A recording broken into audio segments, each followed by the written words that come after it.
Welcome to the Undisputed podcast. I'm your host, Jenny Taft. This podcast is the full show from today's episode of Undisputed from start to finish. They've got a busy slate, so skip Shannon, let's get to it. Welcome to Undisputed, live from Los Angeles. I'm Joy Taylor. Yeah, she's back. I'm back. It's unbelievable. You know, this calls for, I just got to hug you. Thanks. Oh, it's so good to see you. Skip. Wait. One of us really missed you. One of us. You know what it is? Yeah. You think it's going to help, but you will get beat down just really? like you did for the 2 years she was here before. It's you so get beat good down. to see you. Jenny, I want you to see this. Jenny's watching. Jenny, you watching Yes, this? hi, Jenny. I might just do the whole show from over here. Jenny, I just want you to know, you see, home team, I've been trying to tell you. Listen, it's good to be back. How are you, Shannon? I'm This is good. going to be a good day Look here at old on Drip. Undisputed. Old Drip, Bayless. I'm excited to be here on a Drip About to Bayless drip Friday. all over you. We've got a lot going on with that, too. Yes, we but do. we've got a packed show today. Let's get started. Will the Cowboys win at home against the Packers? And does LeBron really not care about his role in this offense? Not at all. What? But first, we'll start with last night's. The Seahawks beat the Rams 30-29 in a Thursday night thriller. The Rams had one final chance, only for Greg Zuerlein to miss the game-winning field goal. Jared Goff took a glass-half-full approach after the loss, saying, quote, "If I remember correctly, the Patriots were 3-2 last year, and they won the Super Bowl." Russell Wilson, meanwhile, finished with 4 touchdown passes, including the game winner to Chris Carson on 4th and goal. So, Shannon, what did Russell Wilson show you last night? Well, he proved to me what I said yesterday earlier. He's a serious MVP candidate, Skip. And right now, you know what, Skip Bayless? I'm going to come out with me an MVP ranking. I'm going to come out with me a power index. Hell, I can do it if these other guys, everybody got one. He got a power ranking. I'm coming out with my own. You could call it the not-so-sharp ranking, No, right? it's sharp. The sharp power ranking and the sharp MVP candidate. Right now, I got Mahomes, but Russell Wilson is a close second. Skip, he was unbelievable last night. Yeah. And right now, I'm not so sure right now. If I had to win one game, and I'm taking a quarterback from the NFC, I'm taking Russell Wilson. Over every other quarterback, even my homeboy. From the NFC. No, I ain't taking him over my homeboy. Okay. I can't take him over my homeboy. No. Skip, no, I can't do that, Skip. Look, early in his career, the Seahawks used to win games with Russell. Yep. Now they win games because of Russell. Skip, it was because of the Legion of Boom. They had beast mode, Marshawn Lynch. He's never had what we call top-tier receivers, but he somehow, he managed to get Russell's a game manager, yada, yada. I get all that. But he's turned himself into a hell of a quarterback.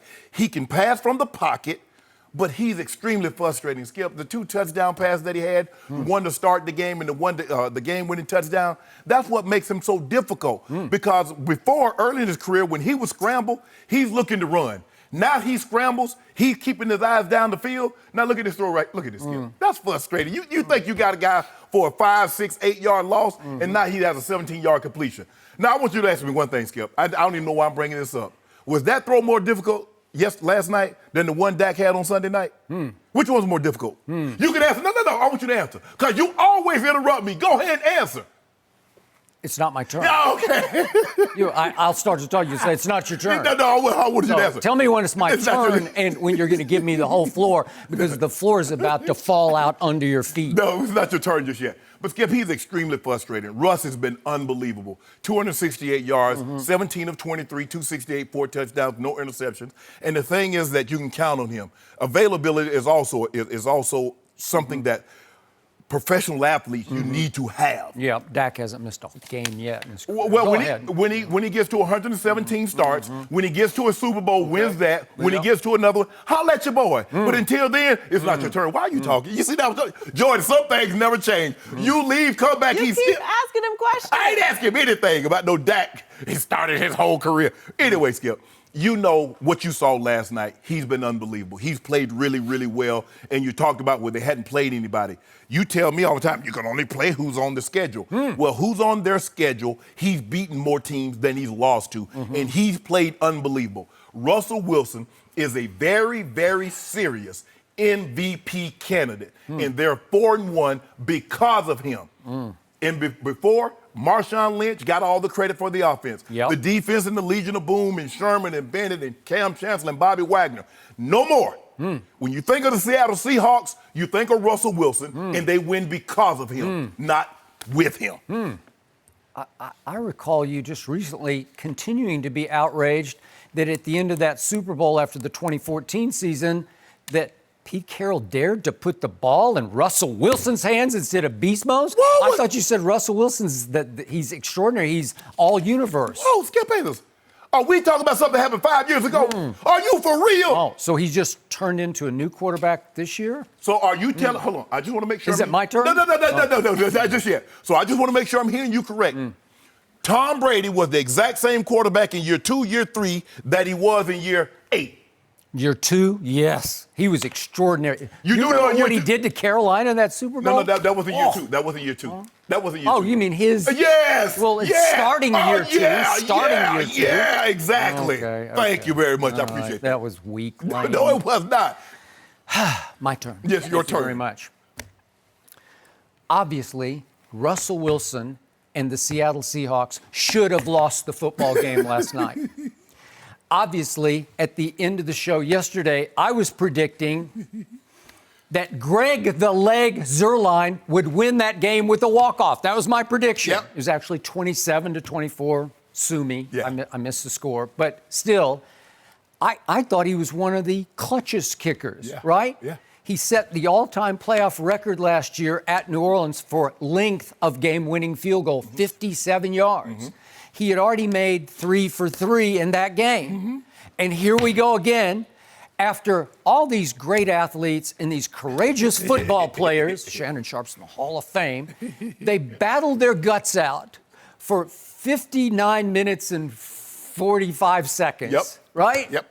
And all of a sudden, this little guy who's a non-football player trots onto the field and soccer-style kicks a ball up toward these gimmicky, sort of weird-looking uprights. And because it barely misses to the right, Seattle wins. That's just wrong. I've said it for years and years, and I'm going to say it again today. That's just wrong. There's no place in football for place kicking. Punting is great with me because it's so strategic and such an athletic move that you have to do to punt a football directionally. Okay? Well, but this is like, it's so wrong. It left me so empty at the end of the game. It left me flat. Like, that was such a fun game to watch. It was a great game. Until he missed, and who knew he would miss? Kickers just go south for no apparent reason. They just lose it, right? Mentally. And some of them lose it, and then they get it back, and then they lose it again. And now Mike Nugent holds the Patriots' fortunes and fate in his hand or on his foot, right? Yep. And he's on his 7th NFL team. You like that? Skip, we take it for granted until you saw what Greg Zuerlein did last night. Okay, you got it. Now, back to Russell Wilson. He was extraordinary last night. And the play that he made to little Tyler Lockett, who I told you yesterday, that's a bad little man. Yeah, he is. It was extraordinary because it was all wrong. You just don't even try that play. The ESPN ranking I think it was NFL.com, had it at a 6.3% chance of completion. Yes. Well, you don't even try it because you would coach not to try that throw. You would say, eat that ball, throw it away, whatever you're going to do with it, just don't try that because it's too dangerous. And I still don't know how he pulled off the throw or how Tyler pulled off the catch and the toe taps. It was off the charts, extraordinary. Now, you want to know the truth? What? Russell Wilson is actually what you say Dak Prescott is to the Dallas Cowboys. Oh, my goodness, Skip Bayless. Russell Wilson actually goes along for the ride of the best rushing attack in pro football. Who led the league in rushing last year? I'm just going to throw this back at you, and I'm going to make you eat this because you throw it at me every day. Dak rides the coattails of Zeke. Dak only goes as far as Zeke can carry them, which is a biggest bunch of baloney ever uttered on this show. It's just it's deep baloney over there. No, it's not. It's because the truth is, we even saw it last year. Seattle led the league in rushing last year until they got to Dallas for a playoff game. And what happened in the playoff game? They couldn't run it. And then what happened? Because they had only 73 total rush yards, 3.0 per carry. Right. Russell couldn't throw it. Right. Russell is dependent upon his running game. But and sometimes he plays a part in the running game. But guess who could run it? And guess who did win the game? Zeke Elliott could run it. So Dak Prescott. Dak took the game over. Dak made all the plays, albeit one with his legs. But the point in his QBR was 74 to Russell's 70. You know what? You know what? Until they had a last-ditch drive in which Russell threw for 75 yards in this playoff game I'm talking about at Dallas. Russell had all of 158 yards passing and no touchdowns. So you always say, Dak can't make the play unless he's got a run game, right? Well, Russell didn't have a run game, and he lost because he didn't have a run game. Yeah, Bayless. And what did he have last night? He had 167 rush yards. Yeah. Was that not key to that game? Guess what? They held the ball for 35 minutes to Jared Goff's 25 minutes. Why was that? Because they ran it for 167 yards. Do they use play action? They live on play action. Yes. So Russell, he's really good with the ball. Yeah, and that touchdown to Metcalf is that they went double tight, Play action. which is a heavy run formation. Yeah. Peters playing outside. Yeah. He thinks he has help with the safety. Safety bites. He's wide open. But Skip, the difference. And by the way, on that play, Marcus Peters ends up looking at Talib, and they're going back and forth. The safety. The safety Johnson. I know, but they're both getting into it too. Yeah. And again, I honor Marcus's ability, and I definitely honor Talib's ability. Right. But they both have questionable character, and when the team starts going south, they go south real quick. Well, right? Skip, what happens is they're both gamblers. They're very high risk, high reward. Now, you try them at your own peril. Yeah. They caught Talib looking in the backfield on the touchdown, the game winner. They caught him with Casey again on the pat and go, and he got him for pass interference, and he caught the ball. Peters has always been a cluer. He's always willing to take risks. But that first touchdown was not his fault. Metcalf was not his fault. The safety bit. He's playing outside leverage. He did. But Skip, look. Let's be honest. If Russell Wilson right now, the Russell Wilson as we see him, was the quarterback of the Dallas Cowboys, they would be prohibitive favorites to win the Super Bowl. Wrong. You better stop playing, Skip. Okay. What did you see? What did your eye test tell you in the playoff game? In the playoff game, what did you see? I saw my quarterback outplay that quarterback. No, he did not. I'll take my quarterback. So, back to the Rams quarterback. The Rams are now 3-2, and you told me yesterday they're a troubled football team. They got all kinds of issues. Well, here's my biggest issue. Jared Goff made some extraordinary throws last night. He did. And he made 8 or 10 where I said, what? What's he doing? A couple of those deep outs, the Cooper Kupp, was big time. Big time. No. Hey, he threw one to little Cooks at one. Whew. Cooks got concussed on the play. But the point is that he makes great throws and he makes head scratchers, like a bizarre mix of head scratchers. If there's any pressure on him at all, he starts to backpedal. He's losing his nerve in the pocket. Oh, yeah. He's losing that step through it nerve to just rock and fire out of the pocket. So guess what he's done the last 2 games, both losses? He's thrown 68 passes, and last night he threw 49 passes. It's too many. That's so many passes. What did it look like early in the game to your eyes? What was Todd Gurley up to? Did he look like he was running hot early in that game? He ran good, but Skip, what happened is that they were running good, but they had to settle for field goals. Okay. Now, if they could get 14, now it takes them out because, they're playing really, really well. They get 6 points. Russell Wilson all of a sudden gets the ball. He goes down, gets a touchdown. As well as you played, you find yourself behind. Okay. And the next thing you know, Russell goes again. That's too many pass attempts. Only 18 rush attempts. You're getting almost 5 yards a clip. But then you get Seattle, 43 rush attempts. Okay, well, do you know how much clock 43 rush attempts eat? That's what I just tried to tell you. That's what I said. That's what they do. That's who they are. They're not a throwing football team. They're a running football team. They throw it to set up. They run it to set up the pass, as opposed to Dallas, which is now. Stop saying that. So that's not true. The point is, Todd Gurley is very upset, and I don't blame him, especially last night. Because he thought he was running hot. He thought he was getting into a groove. He had 6 carries for 31 yards in the first quarter, and then it just dwindles and dwindles and dwindles, and he winds up with 51 total rush yards. It's not enough. Right. Why is that? Because the head coach of the Rams, the play caller of the Rams, the boy genius, wants to polish his own mystique. He wants to throw the football. He wants to show everybody, I can take that Jared Goff that a lot of you people have doubts about, and I can turn him into all-world. Sounds like somebody else I know, Joy. It sounds like a guy that just got a head offensive coordinator job named Kellen Moore. I can take a 4th-round draft pick. Nobody says that think this really good, and I can throw. He doesn't care about it. Yes, he does. He has no ego whatsoever. Or whatever. Tell him more. He's Boise State. Come on. Yeah, good. Yeah. Oh, so you don't think he has no aspirations of being a head coach? Oh, he probably does. Exactly. His father was a head coach. Nobody He's gets got no ego. Skip. Sean McVay's got a huge ego. Let me tell you something. Nobody gets a head coaching job as an offensive coordinator because they can run the football. I'm just throwing that out there for you. Okay. Well, I'm throwing this out for you. This coach is throwing it way too much. It's going to be the downfall of this football team. Yes. And it's starting to be the downfall because that's an extraordinary number of attempts over the last 2 games. And this leads to the Rams' defense. Again, you keep telling me that Aaron Donald is the best player in pro football, period. Like the best player, not just the best defensive player. You say he's the best player. He's better than any quarterback. He's better than Patrick Mahomes. He's better than Tom Brady. He's even better than Dak Prescott.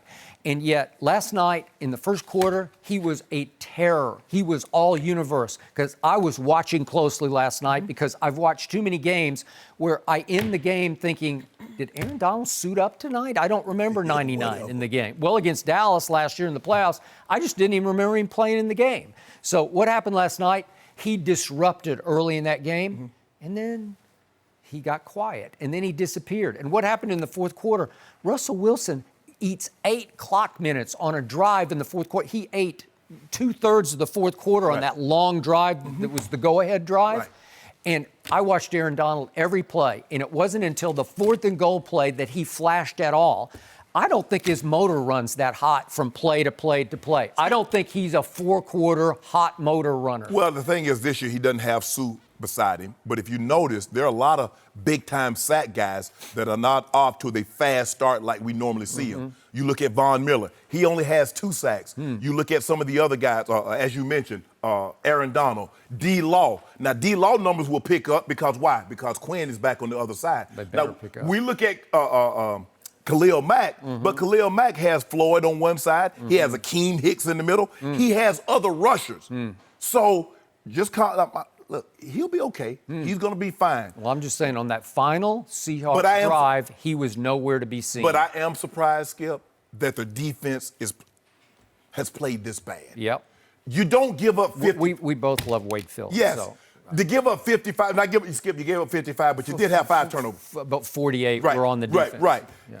I get that. Yeah. But no, you can't do it what happened last night. You can't let a team eat 34, 35 minutes of clock. 43 runs. You got to get off the field. And I understand, guys, you're trying to take risks to get the ball back for your offense. But in certain situations, you have to understand where you are on the field. Yep. And you can't take those kinds of risks because it's not worth it. I understand. Speaking of risk, to finish on Jared Goff, end of game, last drive. I'm out of my mind. Obviously, I'm rooting for the Rams only because I picked him on the show yesterday. And I'm thinking, okay, Zerline's in range. He's in range. Right. So Jared Goff makes a great throw to Everett that goes for 29 yards all the way down to the 30, and they're in fit. That's a 48-yard field goal. And then 2 plays later, what does he do? Could we see this play? I can't even believe they would risk this play. This is him. This is that's almost picked. Jamar Taylor, he gets his hands on the ball. If he makes a little better break on the ball, how could you try that when you're already in field goal range? And guess what happens on the next play? Delay of game? How do you take a delay of game in that circumstance? Well, Skip, the guy got a great read on it. But they had thrown the pass 2 times in a row. At some point in time, the dude was like, well, you know what? Let me take a chance here because you keep throwing this play. Yeah, so what's the boy genius doing letting Jared Goff throw that when you're in field goal range already? I was just out of my mind. It's just like, do you trust Jared Goff to do that? Really? You're there. He's the highest, Skip. You got to earn that money. Yep. He's the highest paid quarterback. He's the highest paid player in all of football. Well, he is. That's true. So you got to earn that money. I'm not finna. Yeah, go make a play. I'm gonna put the ball in your hands. Boy, you got $106 million guaranteed. I'm gonna put the ball in your hands. Yep. I'm gonna trust you're not gonna put it in harm's way, and you're gonna make a play for us and gonna get us even closer for Zerline to miss because that was 48 at that point. He missed from 44. Interesting. So you know what my biggest takeaway was last night? So what does it tell you that the same Seattle team that you watch beat the Rams? We all think the Rams are pretty good. That same team in its previous home game lost to the New Orleans Saints featuring Teddy Bridgewater in his first start, right, in place of Drew Brees. Yeah. And what happened in that game? Seattle was down 33-14 with 4 minutes left in the fourth quarter. Right. 33-14, and that was that team that won last night. What does that tell you about the Dallas game at New Orleans? It tells you New Orleans is really good, No, right? It tells me, Skip, sometimes when you see a backup, you underestimate them. I believe Seattle Teddy Bridgewater? Oh, we done beat him before. We beat him when he was in Minnesota. Yeah, he can't beat us. And the same thing, Dallas, you guys probably thinking the same thing. We beat them last year with Drew Brees. Man, Teddy Bridgewater not finna beat us. And guess what happened? Well, guess what? Teddy B did it. Maybe there was no shame in losing at New Orleans to that There's defense, shame. 12-10. There's shame. Maybe there's no shame in holding Teddy Bridgewater and his offense to no touchdowns at New Orleans. There's shame when you got, there's a shame when you got a quarterback that's better than Russell Wilson and you got a running back and an offense that's better than Seattle's and you only scored 10. That's a shame. 33-14 in Seattle, 12-10 in New Orleans. Dallas, I don't know, that was pretty impressive. Guess what? I'm trying to figure out which is heavier, a ton of bricks or a ton of feathers. Okay, both of you caught the L. Seattle caught the L in Seattle. You caught the L in New Orleans. Yep. My argument is made of bricks. Yours is of feathers. No, it's the same. They might weigh the same, but one wins. You took the L with a backup, just like Seattle took the L with a backup. The thing is with Seattle, at least they got like 20-something points. You guys couldn't get, with Dak Prescott, the guy is leading in QBR. He got a 91.6 QBR, and all you could muster was 10 measly points. Jason Witten fumbled. I don't know about no Jason Witten. Zeke Elliott fumbled. Did Dak turn it over? Nope. No mercy. Hey guys, this is Jenny Taft, and I have a quick message for you about Noom. Some people think that all diet and weight loss plans are the same, but that's because they haven't tried Noom. Noom is a new, totally different approach to losing weight and getting healthy that uses psychology and small goals to help you change your habits, making it easy to lose the weight and keep it off for good. Noom combines the power of technology with real human support, offering as little or as much help as you want along the way. And since Noom is an app, it's always with you and easy to use, which makes it super easy to stay on track and reach your goals. It's just as simple to get started. Just go online, answer a few quick questions, and they'll create a personalized program just for you. Noom can help you lose your old way of thinking about food and dieting. So what do you have to lose? Visit Noom.com/podcast, NOOM.com/podcast, and start your 14-day trial today. Change your habits, change your mind, change for good with Noom. No mercy. So on Sunday night, the 3-1 Cowboys will host the 3-1 Packers at AT&T Stadium. Last week, the Packers took a rare home loss at Lambeau to the Eagles, and the Cowboys suffered their first loss at the hands of the Saints. Dallas had their worst offensive output of the year with Dak and Zeke struggling. There won't be any room for that with Aaron Rodgers coming to town. So Shannon, who wins on Sunday? Don't be looking over here. You're not going to do that. Don't look over here, Skip Bayless. Look. Wait. I don't normally look. What I try not to do is that, but I had to do this yesterday. I got on the Packers website and I looked. Devontae Adams did a little jogging on the side. Basically nothing. Brian Bulaga, starting right tackle, limited. Basically. Limited, but not out. Stop it, Skip Bailey. You think you're slick. You think you're going to snooker me to pick this game. I'm not doing it, Skip Bayless. Look, this is a very bad matchup for the Packers. You know this, Skip Bayless. First of all, the Packers are dead last in rush defense. They're the fourth worst in yards per carry, giving up 5 per game. 5 per game. 5 yards per carry. The Dallas Cowboys, they're not going to fall into that trap of what happened against New Orleans. They're going to be hell-bent. Oh, y'all think we're the running team that showed up in New Orleans last week. Well, let me show you. We're better at running the football than Minnesota. We're better at running the football than the Denver Broncos. We're better than the Eagles that dropped a $176 the last time you took the field, Packers. Because you know why? We have something you don't. We have Zeke Elliott. And you did it with 2 guys. So Zeke is about to go for probably about $150. Skip, the Cowboys are going to win this game because of Zeke, not because of Dak. That's what you want to have happen, but Zeke will carry the Cowboys to a victory. It's still going to be a close game because you know why? Because they got Aaron Rodgers. Aaron Rodgers going to make this game competitive, but I don't like the matchup, especially because I don't believe Brian Bulaga going to play. And D-Law against a backup, DeMarcus Lawrence. Yeah. And with with Bakhtiari is going to have his hands full on that turf. Robert Quinn, and they get Ty Crawford back. So all these guys coming back. You think you're slick. You think you want to snooker me into it. Nah, I ain't giving you no bad bets. Nope, it's not happening. Really? I'm going to take the Cowboys 27-20. But I tell you what, I wish Devontae Adams, they're going to see, I pray. Please let the Packers see the Cowboys again in the playoffs, or at some point in time, probably going to have to be the playoffs. And if Devontae Adams is there and Brian Bulaga is there, I don't care where they play. It can be Jerry's World. It can be Lambeau. It can be in Iowa. You're going to take the L. But enjoy this one. Enjoy this little victory here because we're injured. Did I just hear Shannon Sharpe pick the Dallas Cowboys over Aaron Rodgers? Did I just hear that? No, I'm picking the Dallas Cowboys over the Green Bay Packers who are injured. Really? Yeah. Who are injured. Are you pranking me? Is this like... No. No? But your day coming. Okay. Your day coming. So I want the world to know that, he of little faith across from me just folded his tent and ran. Nope. Just ran into the hills to hide because all I hear every day on this show is Aaron Rodgers is the greatest thrower of the football ever. He's transcendent as a passer. We've never seen anything like Aaron Rodgers. Yeah, he's throwing to Scanlon.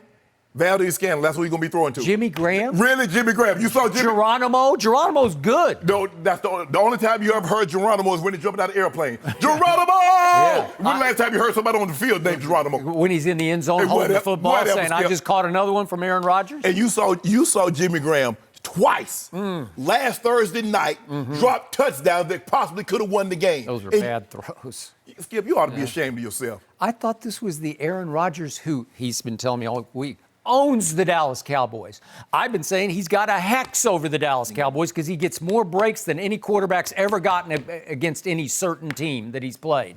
And you're folding your 10 on him? No. He's playing Dak Prescott, who can't throw, says the Hall of Famer. Can't throw. If he had Devontae Adams, I would take him.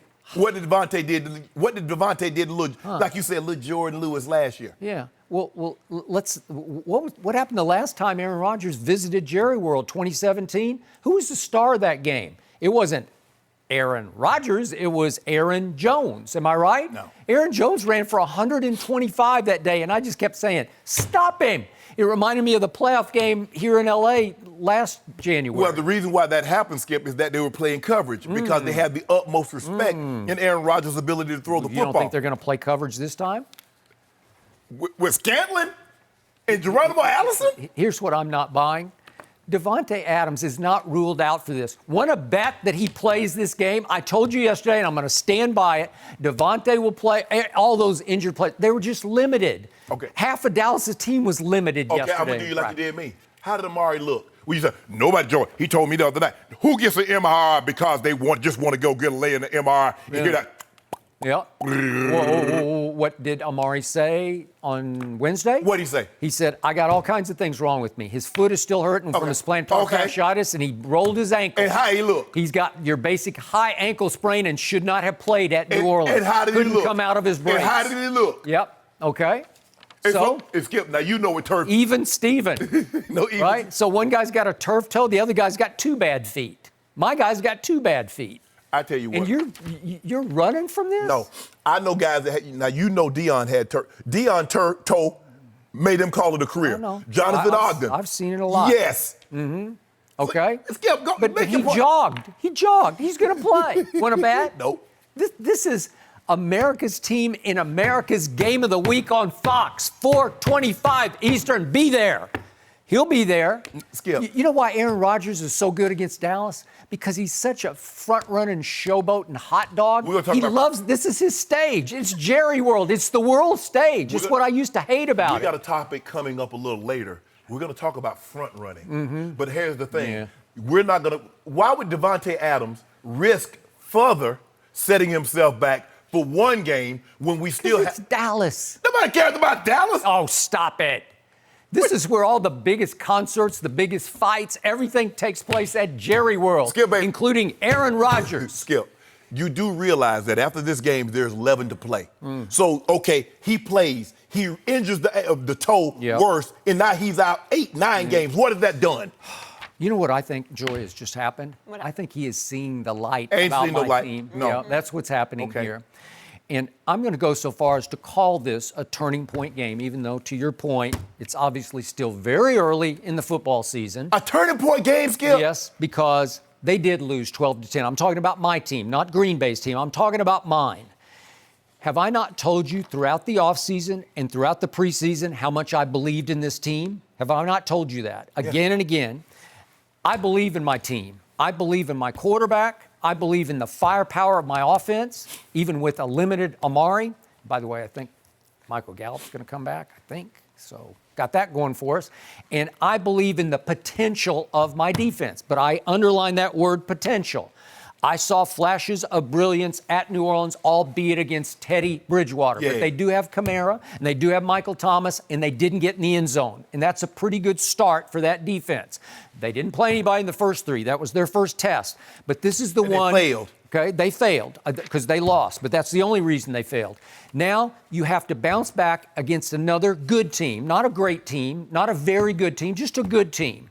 The Green Bay Packers featuring an Aaron Rodgers who's on the downside of his career. He's not what he used to be. Okay, so with all that being said, and you made this point, his completion percentage, his QBR. They've fallen 4 straight years. Okay, 4 straight years. So Aaron Rodgers is not, says Skip Bayless, Aaron Rodgers is not the quarterback that he once was. He's 18th in QBR right now and 24th in completion percentage in the league. And he's going to be playing without Brian Bulaga, and he's going to be playing without Devontae Adams. He will not. They're going to play. Just watch. But how well will they play, Skip? Okay, well, I don't know, but if he's that guy that you still say he's the best, he's up there. Why didn't Dak, when Amari was limited on Sunday, why didn't Dak deliver them?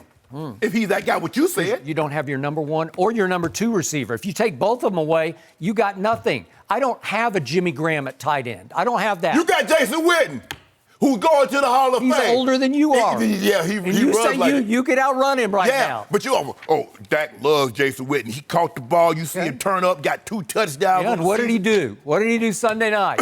Coughed it up. He coughed it up. You're not still saying you can outrun him. He thinks he can. Joy, you seen him? Joy, he had a head full of hair. When he was on TV, he had a head full. Now look at him. Stop. Looking like Kojak. Skip, you remember Kojak on Telly Savalas? Yeah. So here's the point.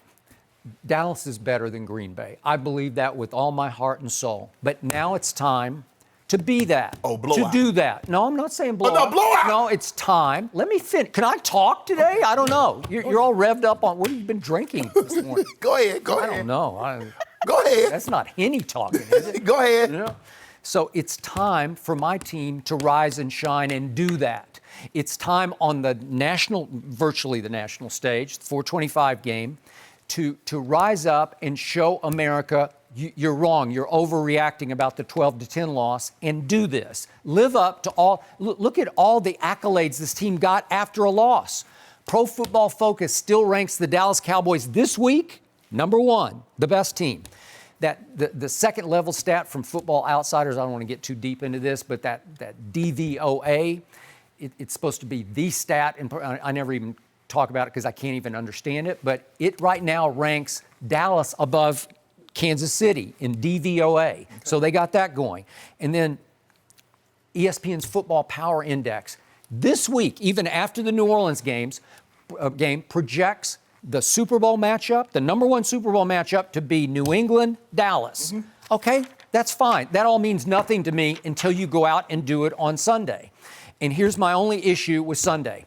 You go out first, you need to pay Aaron Rodgers back because he has owned you. He's been the luckiest quarterback in the history of Dallas Cowboy Green Bay. Well, has he not? Just for perspective on this, can we see the Dez catch just one more time? Because I just was need not it. a catch. Yeah, It was a catch. I just everybody knows No, it's don't a do catch, and I know the Cowboys watch our show, so I hope they're watching right now, and I hope they get fired back up by this because this is the all-time robbery. He catches it, he runs with it. Actually, for about a stride and a half, he runs with it. 2 strides. And then he tries to slam it on the goal line like a running back. He is left-handed. And they said, that's not a catch? Are you kidding me? And a bunch of Cowboys still on this roster, the whole offensive line virtually, played in that game. Jason Witten And Sean Lee played in that game. So they should all say, we got to get some revenge on Aaron Rodgers this week. And then what happened in the playoff game? 2016 season. Y'all caught the L. Yeah. Why did we catch the L? Because Mason Crossbar caught the 2 biggest breaks on field goals I have ever seen. Could we just see the 2 field goals just to keep everybody's mind straight on this? What? I want the Cowboys to see these. That's the first one. And he mishit it. It's sliced. He mishit it. It's a dying quail, and it ekes over the crossbar, hence the nickname Mason Crossbar. That's 56 yards. I don't know how it got there. I don't know how it made it. And here is the game winner, and he snap hooks it left, and suddenly it fades back to the right, indoors with no crosswind. That's impossible. Skip, that cost me that game. That's 51 yards. He hooks it off the foot. I said, I'm good, overtime. Skip, if you don't mind me asking, what's Mason Crosby's job? Is he a taxi cab driver? Does he park cars? His job He's a field goal kicker. Is to hit it right down Broadway, to hit it solid. Stop. If you hit it solid and you ace it, I'm good. I just say that was too good. Greg Zuerlein hit it solid. No. And it was solid right. He just pushed it solid right. He did hit it solid. But he hit it solid. No, he did. And I thought it was going to hook because all his previous 3 had hooked, and it just stayed dead straight outside the upright. So those 2 were mishit, both of them. Hold on. Coach, the Patriots have a mantra. Joe, you know their mantra. Do your job. What's Mason Crosby's job? Kick field goals when given the opportunity. Yeah. He did it. Saved Aaron Rodgers. Saved him. So here's the point. You're trying to push me into one trap, and it's the Zeke trap, because I've told you from the start, this year it's more about Dak than Zeke. This is a throwing football team that sets up the run with the pass. And Kellen Moore, or probably Jason Garrett, fell back into the Zeke trap at New Orleans. How many 1st and 10 play calls went Zeke up the middle, Zeke off right tackle, and he went 0, and he went 1, and he went 0, and he went 1, and they played behind the chains all night, and they scored a grand total of 10 points. So here comes Green Bay, and Green Bay in its last 3 home games gave up 198 rush yards to Minnesota, and then 149 to your Denver Broncos, and then 176 to the Eagles. And so, again, the trap would be, let's feed Zeke. Let him eat. Let him eat. And here comes Green Bay and Mike Pettin, and I have a lot of respect for Mike Pettin as a defensive coordinator, not as a head coach, but as a defensive coordinator, and he will have them revved up to stop the run. You got to throw it. You got to throw it on 1st down. Got to. Let Dak be Dak, like he was in the first 3 games. Well, Kellen Moore should have your guys revved up on offense. We got stymied. We got foot put in us in New Orleans, and we can't run the football with the best offensive line in football, with the best running back in football, says Skip Bayless. So guess what? We're going to show the world, as you said, 425 game on Fox. Everybody's going to be watching. Yep. So here's my score. The last 2 visits of Aaron Rodgers to Jerry World have been 34-31 Green Bay and 35-31 Green Bay. So I say it's time to reverse the curse. Reverse the curse with the same score. I'm going Dallas 34, Green Bay 31. 34-31 over Aaron Rodgers. Time out. You mean to tell me a guy that QBR has dipped the last 4 years. A guy that's completion percentage has dipped the last 4 years. What did he say yesterday? I feel so comfortable at Jerry World. I get all that. I get all that. You told me a guy that's like slightly above 500 in winning games the last 4 years. And he's going to hang 31 on that defense? I believe it, because he always does. Hold on. Except he's not going to hang 34 or 35 on that defense. Who's playing quarterback for your team? You just gave me all this. Oh, Dak Prescott, we're throwing team. Oh, Dak is so good, so good. See it. Hold on. This got to be a 50. This got to be like 50-20 ball game. You thought going into the Philly game, Green Bay's defense was one of the top ones in football. I told you I needed to see more, but I did pick them to win. Yeah. Well, at least I picked the team I believe in as opposed to you. I picked the team who I believe in. The quarterback you don't believe in. Shannon Sharpe, here's the headline from this, has seen the light. No, I haven't seen no light. No, I don't. He's kind of wearing Cowboys colors. Kind of, you are. No, I got accents. I got purple in this. Do you? Yep. I can't It's like see Cowboys purple. colors. Don't worry about you. You ain't got your glasses on. You need to put some glasses on. I You got see, Joy and I LASIK. got on glasses. I got LASIK, and it's really good.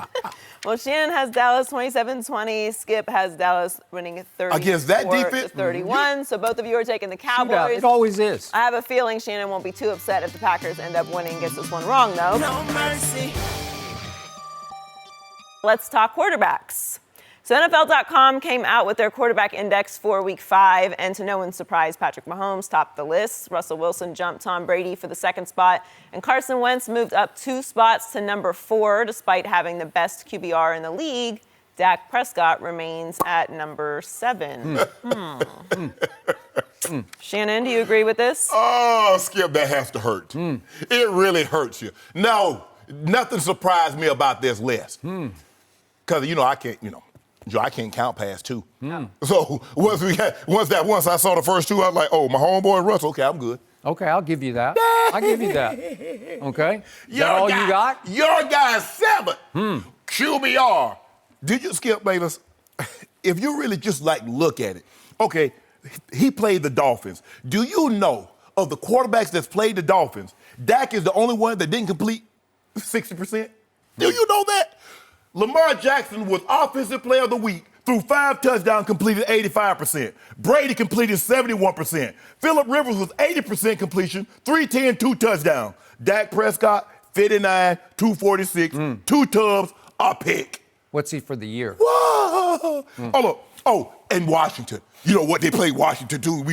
Skip came in here banging the table, looked into the camera. How about the Cowboys? Do you know, Skip Bayless, Dak Prescott against the Washington has the same numbers as Mitchell Trubisky? Can I interest you in that? Oh, so Dak Prescott is Mitchell Trubisky. Is that what you're saying? That's what numbers say. You're a numbers guy. You look at QBR. That's what you. So you agree with this ranking? All I'm saying, Skip Bayless, it's my turn to talk. I ain't asking you anything. Well, I'm asking you a question. It's cross-examination. There ain't no cross-examination. You can't interrupt me. It's my time to have the floor. Mitchell Trubisky, 3 touchdowns, 1 interception, 80% completion percentage, 31 points. Dak Prescott do it? So, what are you talking about, Skip? Why are we surprised? You got so hyped. Oh, you see what we did to the Dolphins. You got hyped. Oh, we went to Washington. That's a rivalry game. Really? Really, Skip Bayless? Yep. Washington hadn't been good since the 80s. Okay, they did win the Super Bowl in the 90s, but they hadn't been good since they won that last Super Bowl, Skip. And you know that. And you need to stop saying this. Now, my homeboy is a no-brainer. 1,500 yards, 10 touchdowns, I told no you. interceptions. I got you. You're Okay, good. what about old Russ? Old dang Russ Wilson. Okay. He happy now. Got him on the booth thing. He wifed up with Sierra doing his thing. He's wifed up. Yeah, happy. Got him a family now. Russ playing real good. And if Greg the Leg hits it right down Broadway, we're having a whole different conversation. Right now, the Rams want to chop Greg the leg off. From AB. Exactly. So, Skip Bayless, I don't know what to tell you. I wish there was something I could tell you to make you feel better. You're saying you do agree with this list? Look, the first 2. Skip, I don't want to get into semantics. You see my homeboy walking to him. Walking to him in front of your guy. Skip, why can't you? When are you going to? Everybody keeps telling you. Everybody comes here, sits in that chair, tells you. Walking to him, better than that. All the polls, Pro Football Focus, NFL.com, PFT, everybody, Skip. Why is your head so hard? So, but you're agreeing with Dak at 7, right? I'll put him lower. You know what the metallic silver lining to this list is, speaking of Dallas colors? What? Is that Dak Prescott is ranked in the top 10. I've been telling you for 3 years he's a top 10 quarterback, and so you have now signed off on a list that has him as the 7th best quarterback in the league. That's game over. Hold on, Skip. You lost. Hold on, Skip. Well, you just signed off on the list. Joey, we're at the quarter pole. Yeah? We're at the quarter pole. Oh. So, I could say that about walking to him. We're only at the quarter pole. If I'm running a marathon and I'm in the lead at mile 4, so what? Do they stop the race? Whoa, look at you out of time. He won. No, you got to finish it up. But my homeboy going to be at the end. Your guy will not be in the top 10 at the end. Well, he is now. Oh, okay. You said you're good with it, so I'm great with it. I'm good with it, Skip Bayless. I got no problem. He's not the number 1 slot. He behind Walker to him. He behind my homeboy. Yeah. He behind Russell Wilson. He behind a couple of other guys, too. I think Brady's up there. Who's some of the other guys? Brady and Phillip Rivers. I mean, Well, that's heady company for my guy who can't play, can't throw, can't do anything. All I'm saying, Skip, is that your guy plays some of the same teams, Washington and Miami. Okay. And his numbers are not comparable. That's all I'm saying. So I'm going to underscore this one more time. Here we go again. Dak Prescott, most underappreciated, over-criticized quarterback in football history. I'm not talking about this year, in the history of the National Football League, because here we go again. Carson Wentz is ranked 4th, Dak 7th. Yet right now, QBR says Dak leads the whole league at 91. Carson Wentz is down at 6th, that's 73, 91 to 73. But Carson Wentz is all the way up to 4? Yeah. How? Why? Carson Wentz is 2-2, and actually lucky to be that because Aaron Rodgers missed a wide open receiver, didn't fail to see a wide open receiver on the final play at Green Bay on the previous Thursday night, or we'd be having a conversation about Philly being 1-3. What Aaron Rodgers did was the equivalent of what Greg Zuerlein did last night. Oh, he blew stop. the game. No, Well, he did. it's right. It's on a silver platter because Philly, two guys, one guy goes the wrong way, so they got 2 on Valdez-Scantling, about 1 yard beyond the line of scrimmage on 4th and was it 4th and goal or No, it was like second and goal. Second and goal, and all of a sudden in the flat goes, look at that kid wide open. You could have just flipped. You could have underhanded it to it's the kid from North Dakota State. So my point is that's how close walk it to him is to 1-3. So 3-1 to 1-3. And if Jason Witten doesn't fumble and Zeke doesn't fumble, I'm pretty sure Dallas can win that game because it's 12-10. And in that game, my quarterback had a QBR of 77 because he played pretty well in that game. He misfired on the one throw. He missed one throw the whole night, 77. Carson Wentz had a 73 at Green Bay, which is pretty good, but it wasn't quite 77. So Who got the dub? well, okay, but who's 2-2 and who's 3-1? So if we're doing dubs and restaurant, going to your restaurant, Dak's been living at your restaurant. But Skip, you do realize that Walk It To Him played Washington. Look at his numbers and look at Dak's numbers. So if Walk It To Him would have played Miami, which I believe he will, Yeah. we're going to see what numbers he put up. Okay, what did Carson Wentz do at Green Bay? What kind of numbers did he put up? Nice numbers. Oh, did he? Yeah. He threw for a grand total of 160 yards, while they ran it for 176 How many yards. tubs? Aha. How many tubs? Aha. How many tubs? So did he go along for the ride in his running game? Don't do that, Skip. I think Don't he do did. that. Well, you want really going to talk about them 3 touchdowns he threw? Well, they're little dink and dunk touchdowns. Well, they are dink and dak touchdowns. They were. No, they weren't. They're all short. No, they were not. They were completely overrated. Did he throw bombs? Okay, didn't have Deshaun that night, but did he throw a bomb to Aguilar? You'll find Did he out. throw it to Alshon? Wait a No. couple of weeks, you'll find out can he throw bombs. 160 total yards. He didn't even eclipse their rushing total. And I was very interested. Well, you in what- should know about that because that was the first 3 years of that career. Oh, really? Zeke was rushing for more yards than he was throwing for. So you're well aware of that, how that goes. Ain't been this year. Oof, worried about my running back. So here's what Doug Peterson said this week. You also know that when you have the ability to run the ball like we did the other night, Thursday night at Green Bay, good things are going to happen. So it takes that pressure off the quarterback. Carson's talked about that. I've talked about it, and it's been, I think, a proven recipe in this in league-wide when you can do that. When you can run it, it takes the pressure off the quarterback. Oh, really? So you're condemning my quarterback for going along for the ride with Zeke, riding on Zeke's coattails, when in fact Carson Wentz rode the coattails of his running game at Green Bay. No, Skip. And he's ranked 4th to my guy's 7th? No. Really? The thing is that everybody else is willing to acknowledge what you will not. That the running game, Yeah. you want to make it seem like, oh, Dak could do this because this is what we know. We've seen what Dak looks like without Zeke Elliott. Remember in 2017? Yeah. You remember that? Yeah, How'd he look? we've seen what Russell Wilson looks like without a run Oh, game. no. Yeah. No. You remember, Skip? Even without a running game, getting killed, getting terrible. Threw for 34 touchdowns, led the league in touchdown passes. It don't What matter. are you talking about? Russell Wilson. They led the league in rushing last Oh, year. I'm talking about the year before. Remember when Walk It To Him? Well, let's go back 8 years. No, How about that? No. It doesn't matter with Russ. That's what makes him so special. Run the ball, can't run it. He's going to be spectacular. Block for him or not. Because remember, you got so upset when you came here. And Joy was working there. Joy, you remember we went down to Atlanta? Oh, Devil drove down to Georgia. Went down to the Georgia Dome. Got hit in the back of his head 8 times. You over here crying. I can't believe Jason Garrett would lead the guy. No, stop crying. Your guy got to get rid of the football quickly. Guess what? That guy's not there. No. Tyron Smith is not going to play. So I don't even have my left tackle. Oh. Did I make an excuse? And then You said Cam Fleming going to be just fine. That's what you said. No, I just say we got quality backups. That was Chaz Green that day, who's no longer in football. God bless him. Skip, you got all-pro at center. You got all-pro at right guard. You got Lyle Collins, who might be playing some of the best offensive They all linemen. got their golden tails whipped at New Orleans. All five No, of them. they said Lyle Collins won his matchup. They said Lyle Collins was unbelievable. No. So speaking of matchups, my quarterback played your quarterback twice last year and beat him twice and outplayed him twice. And in the fourth quarter of those two games, 2 fourth quarters and 1 overtime, my quarterback threw for a grand total of 331 yards and 4 touchdowns without an interception. That's when the money's on the table. My quarterback rose and shone. My quarterback was hurt. You won't acknowledge that. He wasn't hurt? Yes, he was. Oh, come on. So what, did he finish the year? Yeah, because they fell out of contention. No, they didn't. Yeah.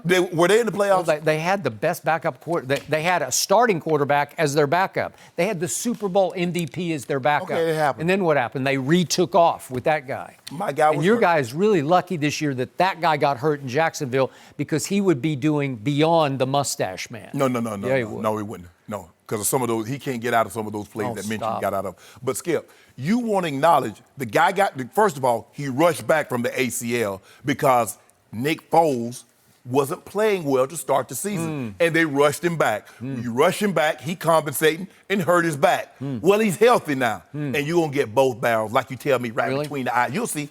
When they play in 2 weeks, right? I'm going to give you both barrels right now. Do you remember how Carson Wentz started the game at Green Bay a week ago Thursday night? Do you remember 2 early passes that he threw? What happened? Well, I'd like to see if we could see those plays. If we could see. Here are the first 2 early passes. What? Where did that go? If Dak Prescott had thrown that ball, I would never hear the end of it. I don't know who it was to. I don't know. And then there's another one. There's another one. Over here, what wild high? I see a lot of wild high from him. If Dak Prescott had thrown 2 early passes of that quality, that ilk, that head-scratchingly bad, I would get to see them for 4 weeks on this show. I don't do Seriously. that. That's what you do. That started off the game at Green Bay, and you know what? That forced Doug Peterson to say, my guy, I don't know about my guy. We got to run that football. Hold on. Run that rock. But you always tell me, don't you play 4 quarters? Joy, is there 4 quarters in a football game? It's not how you start. Yep. Yeah, because you keep telling me all the time. I just gave you Dak's numbers in the fourth quarter. Exactly. But now all of a sudden, It's okay. You take 2 passes that the guy threw on the first drive. But what about after that? How did it look? He had 160 yards passing. He looked like a pedestrian quarterback. He did. He looked mediocre to me, and he's ranked 4th. You know why? The media has dug in on him. Dak They has love a him. higher completion percentage, more passing yards, higher yards per attempt, I don't know where. more where else rushing to go. yards. Well, I mean, when Walker to him gets to play the Giants in Miami, then the roles will be reversed. Yep. Because Joy, stop. Who you play? Joy, stop. Your team, Miami. Well, look, Exactly. I'm in a bad way this year. I got the Dolphins and the Seahawks. No mercy. Last week in Detroit, Patrick Mahomes looked back at the referee before scrambling for a 25-yard gain. On Wednesday, Mahomes said the only reason he looked back was to make sure a flag wasn't thrown because he didn't want to run down the field for no reason. Shannon, do you like Mahomes' explanation? Love it. Love it. I love that. Because somebody else wanted to make it seem like he was hot dogging it, like he was side-eyed it, because they had thrown a penalty on the offense earlier. And so he was make it seem like he was mean-mugging the man. But that wasn't what he was doing. He looked back to see if there was a flag on the ground, and then he looked to see if the official was digging in his pocket to throw a flag. And once he saw that, he started picking them up, putting them down. Picked up a cool 23, stepped up out of bounds. Now, somebody else we know, I ain't gonna call no name, plays up in Foxborough, could never do that. Wouldn't want to do that. Only time he looked back at the official, he begging for a flag. He hit me, ref. You know, tackle football, you can't hit the quarterback. You mean the guy who beat Patrick I ain't talking Mahomes about twice that. last Oh, year? it's my turn. I'm talking. Thank you very much. Open the door. I didn't open no door. I closed. Blam! I closed it. Skip, that's where he is now, Skip. The game is slowed down so much. He's almost like he's Rain Man. Yes. deciphering defenses. Oh, that's cover 1. That's 6. That's 20. That's 22 man. Oh, no, let me check to see if the official's throwing a flag. Because you know y'all got it in for us. Y'all don't want us to win. I got this. Picked up 23 cool yards, stepped up out of bounds. Coolest thing I've ever seen. seen. You like that, Skip? You like that? That's what my homeboy is right now, Skip. Yeah. That's how the game is for him. It's they say as you get better at this thing, it's like it's slow motion. I mean, you can't hear anything. For real, though, Skip, in the game, you can hear no crowd, nothing. Everything is like it's in slow motion. You just spin it. You could like see it. I used to see Paul Tagliabue, that thing coming. Really? You could see it? I could see it. Read it? They call me Snake Eye Willie. Really? Yep. I never heard that. Yeah. That's not in your Wikipedia. When you get locked in, Skip, well, I'm telling you something. When you get really locked in, the ball really like spinning. I can see Paul because Commissioner Goodell wasn't the commissioner. Paul Tagliabue was. John throwing that back, I see Paul Tagliabue. I said, I'm about to get this one. We about to get to the house. Huh. So Patrick Mahomes, good kid that he is, he just babbles to the media and he'll tell you everything you want to know and want to hear.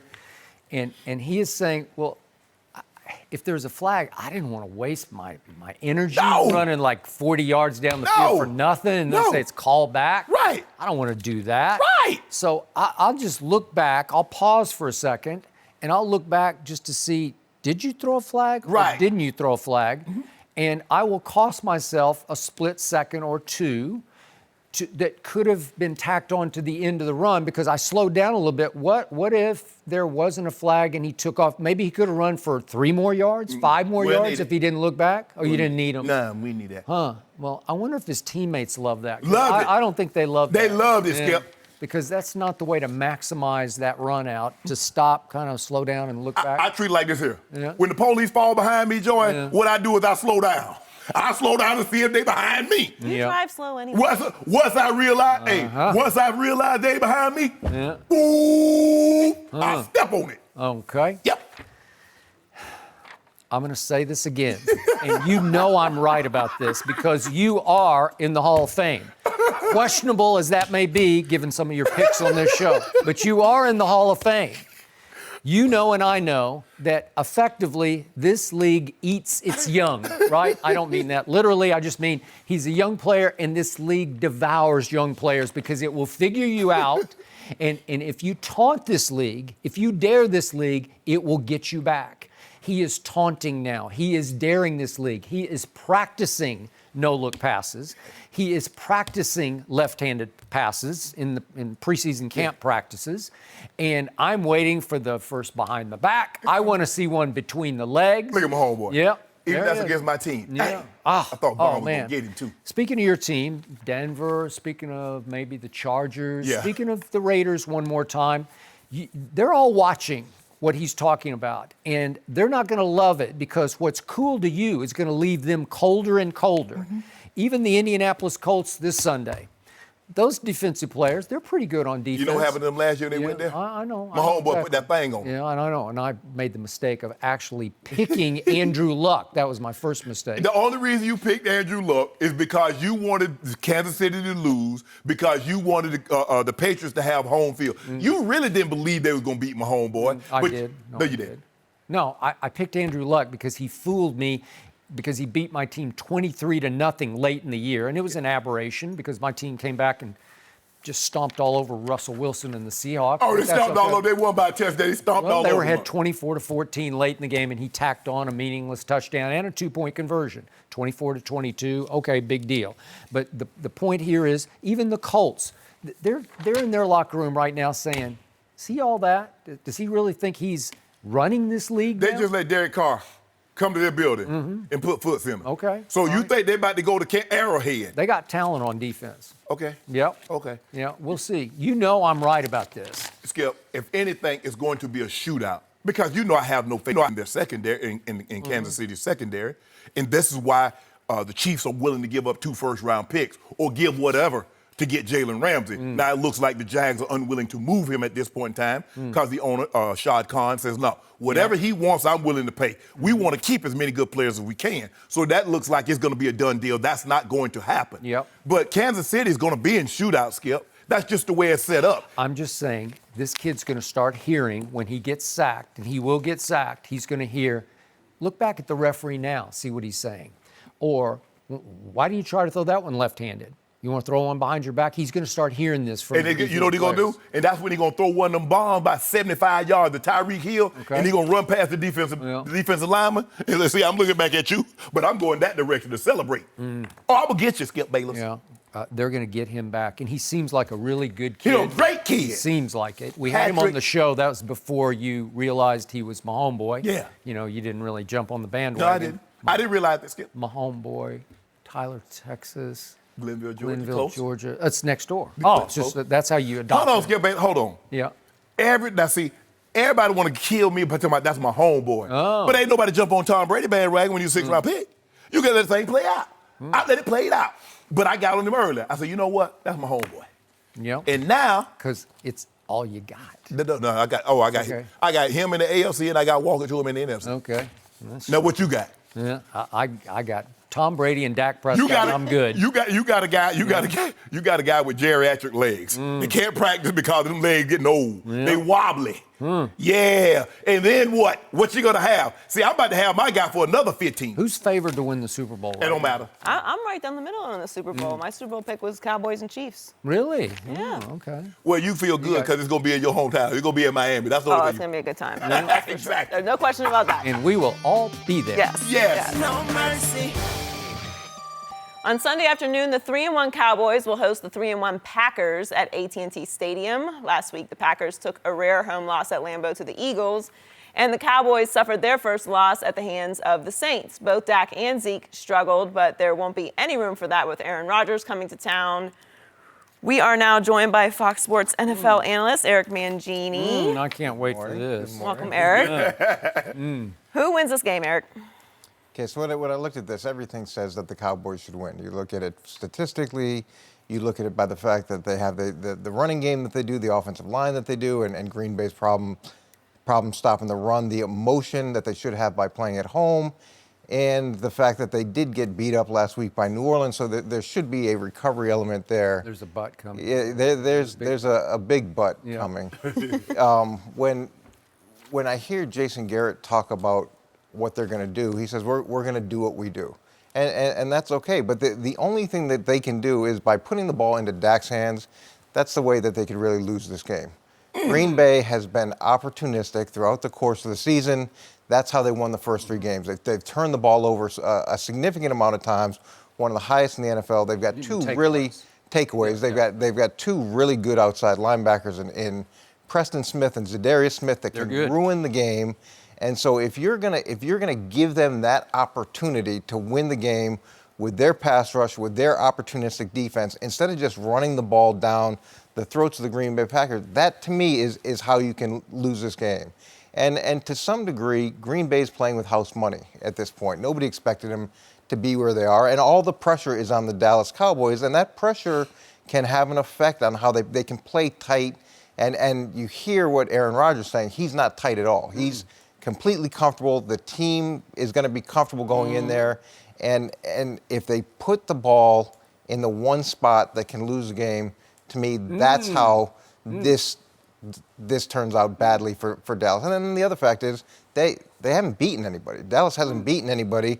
They're 2-14. The one team that don't look at me like the that. one You're team the that one was who any picked good. Dallas to win this game. He picked the Dallas Cowboys. Yeah. You went against all of this wisdom from Coach Mangini. I did, because I believe Jason Garrett is lying. I believe they're going to put the ball in the belly of Zeke Elliott and run the ball because... No, he said we're going to do what we do. Which is run the football. Okay. That's what you do. Well, you said he was lying. Is he lying or No. not lying? No. E-Man believes he's going to throw the ball, try to put the ball in Dak's hand, which you want him to do because you believe Dak now is the reason why this offense goes the way it goes.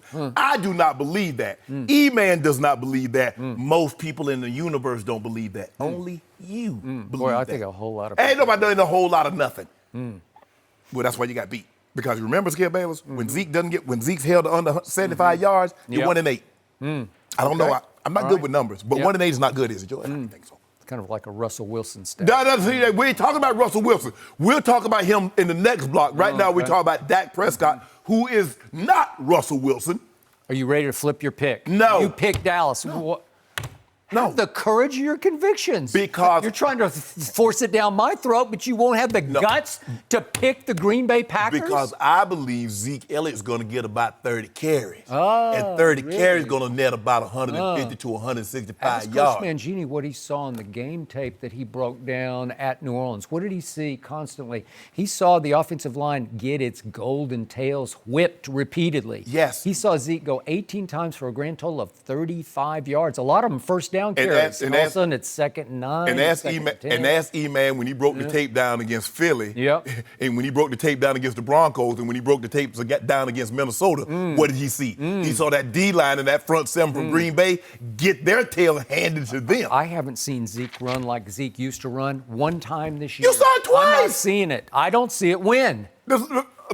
Miami and Washington. Well, I saw late at Washington, got some garbage yards, had a couple late long carries. I haven't seen anything like the Zeke I saw in 2016. You should know about garbage yards because that's all Dak get. Oh, Because they really? shut him down and then he get late yardage and they lose anyway. So you know about Sort of garbage. Like the 331 he threw against the Eagles last year in the 2 fourth quarters in overtime. 300. That was last year. We talk about this. You see what I'm saying? Interesting. But Interesting. the frustrating thing to me about Dallas is that offensive line is so highly regarded, and it's supposed to be able to control games, to dominate games, and then you look at Ezekiel, he's supposed to be a difference maker on a consistent basis, and I understand the holdout, you can get into a little bit of a slow start, but I do think philosophically there's this shift in Dallas where they want Dak to be the guy. They want to They justify. shifted back at New Orleans to all Zeke all the time. Well, that's how they got in trouble. There's this element of justifying that he's a franchise quarterback. Thank you. And to me, justifying that the running back makes $100 million Well, they now. about to- you don't need to justify it. You need to give that guy the ball and let him control the game. Well, what He'll if they justify kept it. giving And it to stay him in New with it. Orleans? Would they got shut out? It's a little bit like boxing. If you hit a guy with enough body blows, eventually you wear him down. But most offensive coordinators,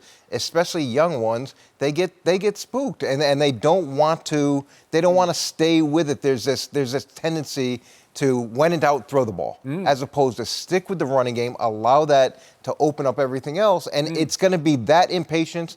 It will be what is the difference in this game because of the outside linebackers and because of the secondary. Allow me to bring a little bit of historical perspective to this conversation. Dak Prescott has played against Aaron Rodgers 3 times.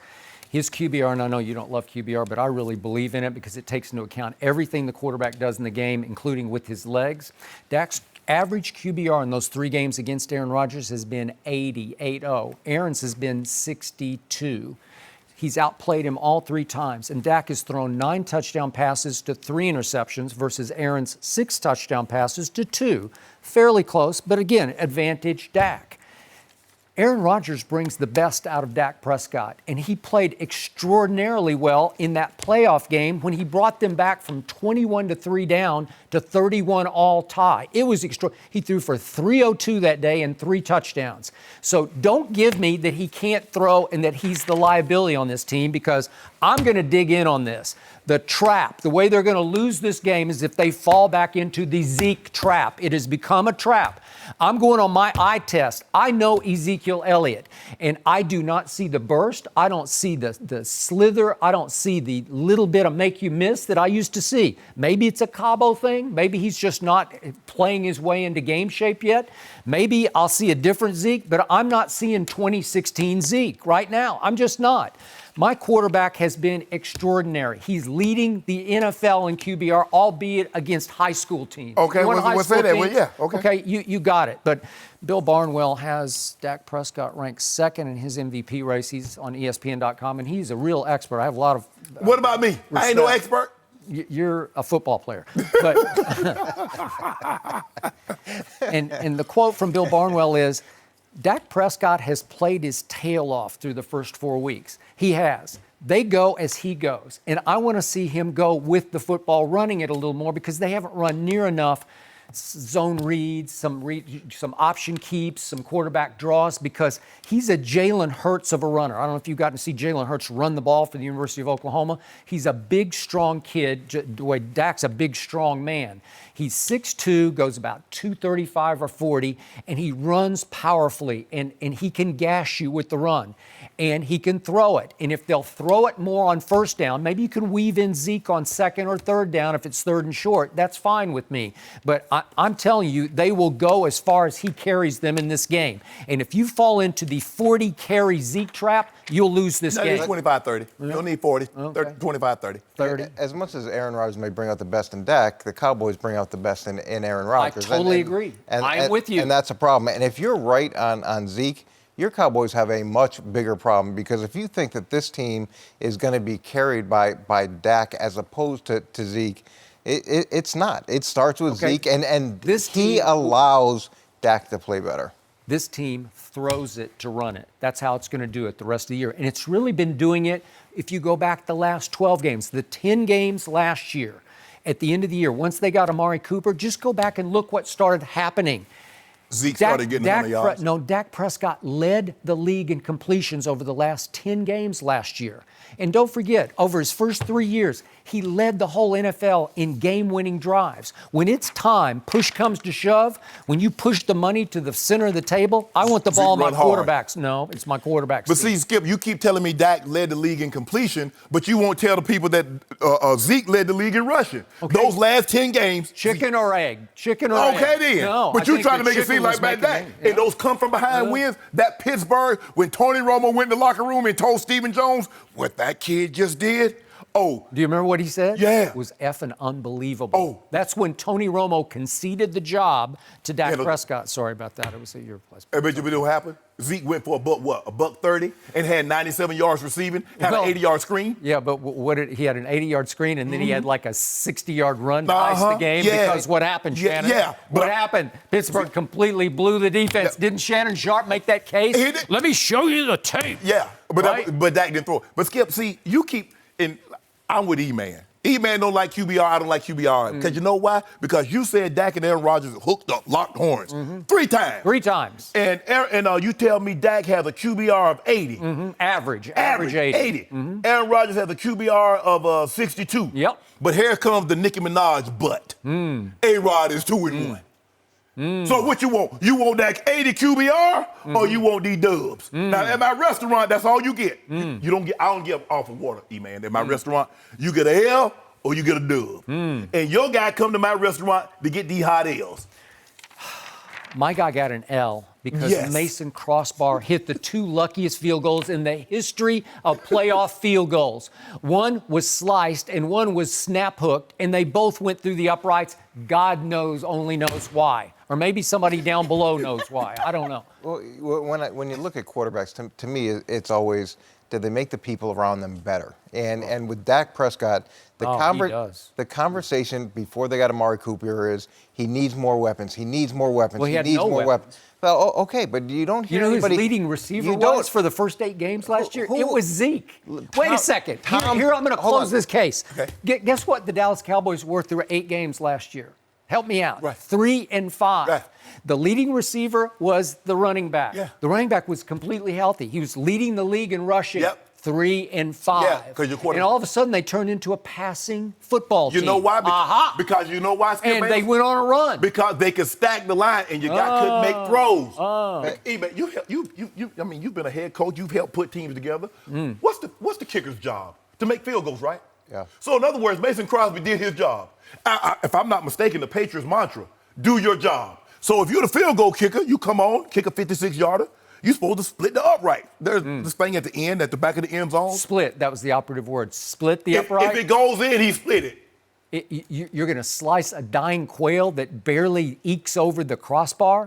Mason Crossbar. It's the same thing that happened with Kawhi's shot. It hit 15 times. It did. It hit 15 times it went in, and it was the luckiest shot in playoff history. Luckiest game winner. It counted. Yeah. I don't know how, but it's just shouldn't have. When you talk about Aaron Rodgers, when you talk about Tom Brady, when you talk about Peyton Manning, when you talk about Ben Roethlisberger, they constantly make people into stars. They turn people into stars. It's not a function of we have to go get stars to allow them to operate. And that's the frustration that you have with Dak he doesn't turn people into stars. Prescott into that category? That's what you're doing. I do not. Yes, you do. I never do. Yeah, you're talking about. I say he's a top 10 quarterback. I don't say he's Tom Brady or Peyton Manning. No, he's a top 10 Cowboys quarterback of all time. Yeah, he's there.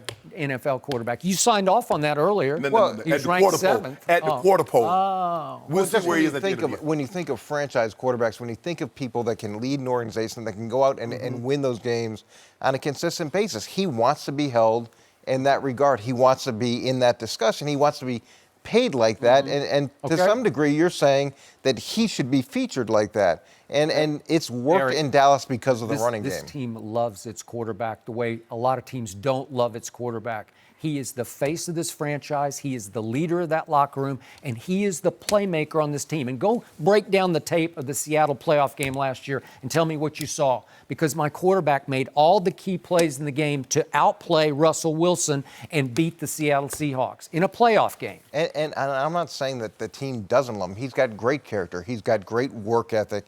He's got a great chemistry with the people there, and that to me is going to help him continue to improve. But the issue is he's not the guy that right now can propel the franchise forward the way that those other franchise quarterbacks can. I'm sorry, you two. It's just laughable. I'm sorry.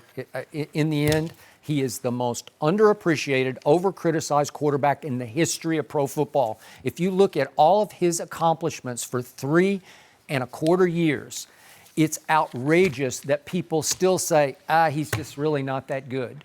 He is that good. Hold on. When you look at the first part of the season last year, he was healthy, right?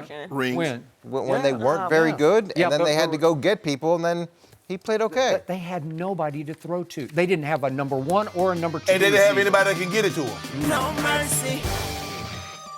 The Seahawks beat the Rams 30-29 in a Thursday night thriller. Russell Wilson finished with 4 touchdown passes, including the game winner to Chris Carson on 4th and goal. The Rams had one final chance, only for Greg Zuerlein to miss the game-winning field goal, but Jared Goff took a glass-half-full approach after the loss, saying, quote, "If I remember correctly, the Patriots were 3-2 last year, and they won the Super Bowl." Eric, what's your biggest takeaway from last night? Well, just how impactful emotion is on the game, and you heard Russell Wilson talk after the game what it meant to have Paul Allen inducted into the Hall or the Ring of Honor. And the opportunity that he gave him and how much he appreciated that. And I think it was KJ Wright talked about crying after the game because of what the game meant to him. And so the passion with which Seattle's playing with, to me, is going to take them a long way. And it seems like there's a cohesiveness with this team that you hadn't seen in a long time. Usually what you hear out of Seattle is the infighting, is the unhappiness with either the way the play calls are coming in or the way guys are playing. So that, to me, makes them a very dangerous team. I also had, talking about Dallas in the last segment, what I respect about Brian Schottenheimer is he does commit to the running game. And last year they were 2nd in attempts, and this year they're 3rd in attempts. And that has opened things up for Russell Wilson. That has taken pressure off of Russell Wilson. Interesting. And it's his commitment to the running game which allows him to do that, because everybody they play knows that's what's going to happen. I'd say from the Rams' perspective, defensively between last game and this game, there's some real challenges that they have to overcome. And everybody wants to talk about Jared Goff, but Jared Goff has played a lot of good football. Defensively, these issues don't seem like they're going away anytime soon either. And not keeping Russell Wilson in the pocket and allowing him to extend plays and beat you with his feet the way he did, that was hard to watch. Hard to watch. The thing is, you basically must treat him like an Aaron Rodgers or Patrick Mahomes, because if you let those guys get outside the pocket, not only can they throw the ball over your head, but they're very accurate and they can kill you with their feet. You must keep Russell Wilson in the pocket. If you let him extend the play 4, 5, 6 seconds, I don't care who your secondary is. There's not a corner alive that can cover 5, 6 seconds. And time again, he's getting outside of the pocket. You think you got him, you spin him around, and here he comes back the other way. And the next thing you know, you thought you had him for a 5 or 6 yard loss.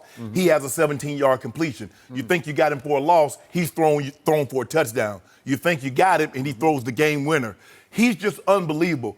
E-Man, I believe he's thrust himself into the MVP conversation. And I think because he plays in Seattle, and we don't really see them a lot, he doesn't get the credit that he deserves. But he is legit. He's turned himself into a very damn good quarterback. Because before, he's just along for the ride. No, they win games because of him. Because there are a lot of times that when you run the ball, Skip, you can keep yourself close to the game.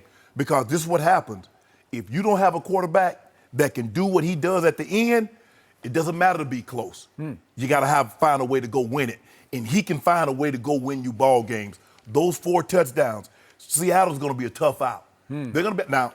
I'm still a little shaky on their defense. I didn't see what I thought I was going to see. I thought Jadeveon Clowney was going to be able to put them over the top, especially after losing Frank Clark. I thought, okay. But Russell Wilson and that offense, they're going to be in a lot of games, Skip. They're not going to get blown out for the simple fact they're going to run the football 30, 40 times a game, control the clock. So you better, when you get opportunities, you better put points on the board because you're not going to get a whole lot of opportunities to possess the football. So I'm going to respond to you first and then you second. But you first. You say the emotion of this team, the closeness of this team, and I do agree with you because they used to infight like crazy. It was almost their mantra. They liked to defense battle the offense and vice versa back in the Legion of Boom days. So I get that it could carry them. But I'm going to remind both of you, if the kicker doesn't miss the field goal from 44, and he's known as one of the clutchest kickers in pro football, and he had made 3 for 3 in that game. If he doesn't miss from 44 yards, we're having a completely different conversation about the Seattle Seahawks because the perspective on this team is they barely beat Cincinnati at home in their opener 21-20. Then they went to Pittsburgh when Roethlisberger had a torn ligament in his elbow and tried to play in the first quarter. I'm sure you remember this. And he finally just looked at the sideline and said, I can't throw. And they threw Mason Rudolph into the game, and Pittsburgh almost came back to win that game, and it was 26-24. Not all that impressive by the Seahawks that day. Then they go back home, and they face Teddy Bridgewater, and it wasn't an emotional game. They're probably not up for it. But Teddy Bridgewater and company are up 33-14 at Seattle with 4 minutes left in that game. Then Russell tried to battle back and was very good late, but it was way too late at that point.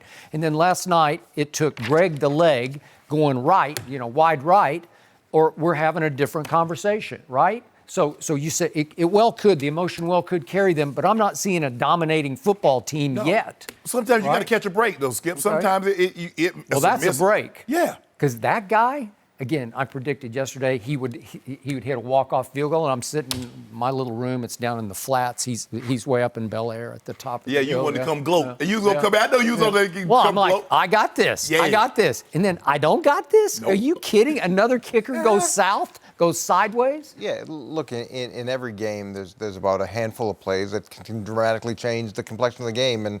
And with kickers, especially, it seems this year, there's more either unbelievable kicks that win a game or unbelievable misses that lose a game. And there's no Daniel Jones Skip, without. Remember New Orleans on Monday night? The guy kicks a 58-yard walk-off. Oh, I got it. Yeah, so that happens, and it's not a perfect team, but what I think they've done really well is transition. They transition from who they were, and that was such defense beast mode running and conflict. They were all it was like a conflict diamond. They were going to get to where they were by fighting, and now that's changed. Pete's remade this team, and it's going to take a little time for them to eventually be as competitive as they were in the past. All right. But I really like the formula that they're using offensively because it's yielding significant and real results for Russell Wilson, and there is a commitment to it that you don't see from a lot of teams. Okay, so here's the hypocrisy of what this man across from me keeps saying, because he says, Dak just rides Zeke's coattails. Russell is riding the coattails of his run game, and he did all last year. Do you realize last year he finished 20th in attempts per game, pass attempts per game, 20th. Right now, he's 24th in the whole NFL in pass attempts per game. Yeah. It's a running football team. They led the league in rushing last year. And what happened when they got to Dallas for that playoff game? Dallas said, no, you can't have it. It's what happened to Zeke at New Orleans. But they said no, and the Seattle Seahawks totaled 73 rush yards at Dallas. With 2 minutes left in that game, Russell Wilson had 158 pass yards and no touchdowns. And he got a late garbage touchdown on a 75-yard drive, and it put him over 200 yards. But I'm just saying, they took that away, and then there was no Russell. He wasn't magic. Hey, man, I give you a choice right now.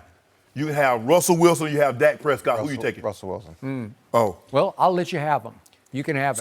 Skip, Yeah, I'm just saying the formula is that you're trying to. It's so hypocritical because you're trying to condemn me for this formula when that's his formula. No. And you're saying he's the MVP. He's riding the coattails of his running all game. I'm saying is if Russell Wilson was the quarterback of the Dallas Cowboys, favorites. Yeah, well, they're still the favorite. No, they're not. Yeah, No, they're not. They're projected into the Super Bowl. No, they're not. So they're the NFC favorite right now. They'd be runaway. Okay. 14-2 is what I predict. I'll take my quarterback because my team loves my quarterback. Russell And Wilson. by the way, real quick, I'm sorry to Okay, interrupt you, but what was all the big issue in the locker room? The team did not love Russell Wilson because they thought he was the coach's pet. The defense Am didn't I love right? it. The Am I defense. right? The defense. Well, they didn't like a lot of things about the way he carried himself, the way he projected him. Am I right about that? Yeah. My team loves my quarterback. He is 100% real. Well, okay, so Russ you can is- have your guy. Russ is, you can have your MVP Russ candidate. is the unquestioned leader right now. Well, okay. But look, that locker room back in the day was like a high school filled with cliques. I mean, they didn't like anybody. Nobody liked anybody. Right. And it was the conflict diamond. They fought, but they were able to come out with something special, and they operated in that world.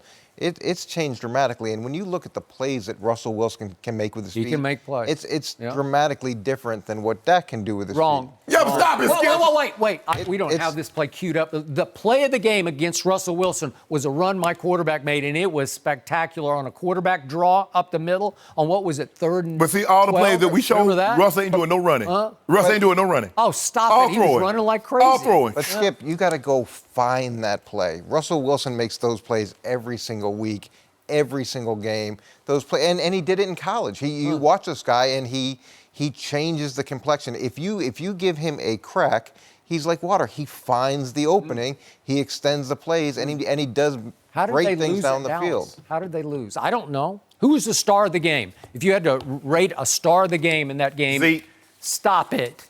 Zeke. It was my Ran for quarterback. He 100 made all plus. the plays. Ran for 100 he plus. made all the plays. Stop it. All I know, results. You guys say, I'll take Russell Wilson. Yep, Well, would. the numbers, they Everybody keep would. screaming for Dak. Everybody would. Even Jerry and Steven would take Russell. It'd be hard to find a GM that wouldn't take Russell Wilson over Dak. Except well, Skip. I'll take him, and I've been right all along No, you about haven't. him. I've No, been you right from the start. I told you in training camp in 2016. I love this All kid. I know is the guy didn't want him I in don't jump on bandwagons late. You remember, Skip, NC State, the head coach, O'Brien, he didn't want him. He wanted Glennon. So Russ says, you know what I'm going to do? I'm going to go into Wisconsin. I'm going to leave NC State. I'm going to go way to Wisconsin. Yep. And we go into the Rose Bowl. I mean, you have an O-line filled with number 1 draft picks. Thank you.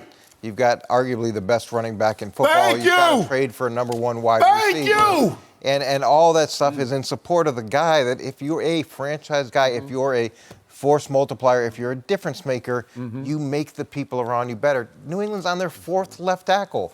Their 2nd center. I mean, Wait, are we just go comparing- on and wait, on and on. Brady to Dak Prescott to Tom Brady? Well, how about this here? Name the quarterback in the history of the game that's had that. 3 number 1 draft picks, a number 1, a top 5 running back, a top 5 wide receiver on his offense at any time. Name Did the you guy. just call Amari Cooper a top 5 wide receiver? He wasn't. He was a top. I said he was a top 5 draft pick. Oh, okay. Yeah. Was he not? Well, okay. Have they played like it? The I don't offensive understand. line? Skip. No. I'm just And the only reason I'm not comparing him to Tom Brady, but they play in the same league, and he's going to have to be able to beat quarterbacks like that. And as a franchise quarterback, if you're going to get paid that money and be in that category, you need to produce those results. Right. Otherwise, you need to take a contract that reflects who you are and allow the rest of the team to get the money so that to support you. No, I want him to get big money. Wait, I want to get big money. So he's outplayed Aaron Rodgers 3 times. No, he didn't. Yes, he did. No. That's what the numbers say. Hold on. What did the record say? What Cole Parsons Well, say? you can't control the market either, so you get paid. No, I get that, but to whom much is given, much is expected. What happened when he played Carson Wentz last year? He's supposed to be one of the star. Okay, the year quarterbacks before, of what the they played? What happened? Yeah, leave The it year there. before. Thanks for joining us, Eric. No mercy. Through the first quarter of this year's 16-game schedule, the Dallas Cowboys are 3-1 after wins over the Giants, Redskins, and Dolphins. They suffered their first loss of the season last week to the Saints. And the Athletics' John Machado ranked the Cowboys roster through the first quarter, listing Dak Prescott first, with Ezekiel Elliott coming in fourth. Interesting. Shannon? Shannon, do you agree? No, hell no. They misspoke. Okay, my bad. They lied. They misspoke. They lied. Yeah. And it's about without Prescott, there's almost no chance of making the playoff. Without Zeke Elliott, there's even less chance they will make the playoff. Tony Pollard looks pretty good. Yeah, to me. no, he didn't. How'd he look Sunday night? Well, he hadn't touched it much. Good. Yeah. There's a reason why he didn't touch it. Skip, stop. We all know Zeke is the most important domino. We know that. Everybody knows that because we've already seen what the Cowboys look like without Zeke Elliott. We've seen it firsthand. They were awful, terrible. That was there. That was there. How's Zeke look this year to you? Zeke look good. He fine. He's fine.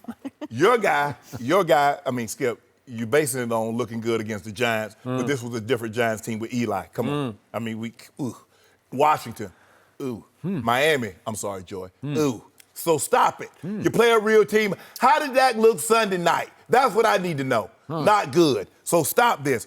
Dak is operating at his absolute best off the play action. He has a 158.3 QB rating, which is perfect.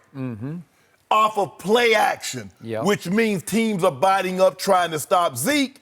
Now Dak can throw the wide open receivers or throw the ball over their head. Zeke is, will be, has been, and will always be, for the very foreseeable future, the most important piece. In other words, he's the big piece of the chicken. He's the breast. Shannon, you're looking worse and worse on this. Dak That is the short list thigh. is dead on correct. No, it's not. No, it's not. I referred earlier to this man, and he is one of my favorites. Of course His name he is is. Bill Barnwell. He really gets pro football. He is the expert on ESPN.com. What am I? He's got Dak second in his MVP race at the quarter pole to your guy Mahomes, and I don't think it's even close because Mahomes is running away with it, but he's got the greenest light in the history of pro football from Andy Reid, who runs a video game offense that is rigged to try to win the MVP for the quarterback. No, it's not. So here is the bombshell line in Bill Barnwell's piece, in which he's also elevating Kellen Moore to the offensive coordinator of the year so far in the NFL. Ready for this line? Yes, I'm Bill ready. Barnwell writes, the offense has gotten significantly better as Zeke Elliott has played a smaller part. I was going to use this on Coach Mangini, but I wanted to save it for you because you're my primary competition, and I was doing okay with Eric anyway, so I'm going to make you respond to that line because that sums up the season so far for the Dallas Cowboys. Offense significantly better as Zeke has played a smaller part. Wow, that's a mouthful in one line right there, Shannon. Again, Bill Barnwell, it seems to know football Smaller part. pretty well. Oh, you know? hold on, let me see. Okay. My notes. Interesting. Quick, Yep. real quick. Oh, smaller part against Miami. Woo. Smaller part against Washington. Woo. Smaller part against the Giants. In two of those three teams that I mentioned, Zeke was over 100 yards. And in three of those games, Dak rating off the play action was perfect. Okay. What am I missing? And by the way, they are using play action more because they used it very little in the Scott Linehan. Why would you use play action if you don't got a running back? Because nobody will bite on play action, Skip, if you can't run the football. Because most defensive coordinators view Dak Prescott the way you do. Exactly. No respect, Thank you. overrated. Thank you. Heck, he's not even rated. How can he be overrated? Thank you. Right? Thank you. Okay, and all of a sudden, Kellen Moore's saying, my quarterback can play. First down, 1st and 10, let me throw the football and watch what starts to happen. Watch how it opens up. Skip, this is how it works. It doesn't matter what you think of your player. It only matters what the defense are trying to stop. The defense says, you know what? We're digging in. We're going to put 8 guys because we don't believe your quarterback can beat us. I don't know how you go. You know, my taste buds are very simple. I eat for survival. I don't eat for enjoyment. But if the restaurant, I disagree with that. if the Go ahead. restaurant isn't any good, Joy, I ain't going back to it. So guess what? So why am I going to bite on play action if you can't run the football? I'm biting on play action because you got Zeke back there and you can run it, not because you got a quarterback. If Zeke runs it 25, would you say 30 times? 25, 30. Okay. If he runs it 30 times against Green Bay, I'm sunk. That's what's going to happen. No, you won't. I'm You win. sunk. You win going away. Yeah. Okay. 25, 30 carries, you win going away. Huh. Well, I'm giving you another chance. Unless your quarterback might stink it up. Now, he might wet the bed. Has he ever against Aaron He Rodgers? might wet the bed. Yeah. He might Is he wet, ever in a big if game? he wet the bed, you lose by 14. You ever seen him do that? I don't like that expression, but have you ever seen him stink it up? Yep. Yeah. Yep. When? Woo-wee.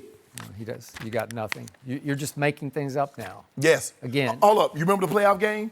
He was down 21-3. You remember that, Skip Bayless? Mm-hmm. Did he stink it up in that game? No. And then the Packers took their foot off the gas, Yeah. and then Aaron Rodgers had to step back on it and get them up out of there. How do you come from 21-3 down to a good team back to 31-all? Oh, How do you do that? Oh, you remember last year when y'all had to lead?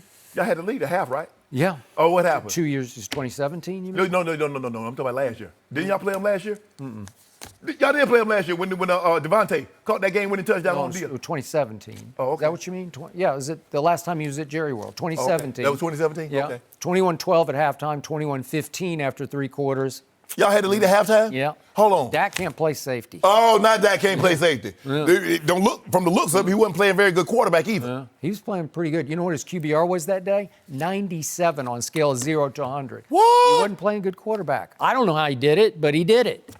Wow. 97. Interesting. Yep. Had a 97 QBR. And guess what? He's leading the whole NFL through 4 games in QBR. How did he do that even against high school teams? He's terrible. He can't throw. That's what you told me. He can't throw. Pocket full of money and can't buy nothing. That's what it is, Joe. He had a pocket full of money and can't buy nothing. You picked him this week. Got that high QBR. Yeah, you picked him. I did. No, I You picked picked Zeke. against No. Aaron Rodgers. No.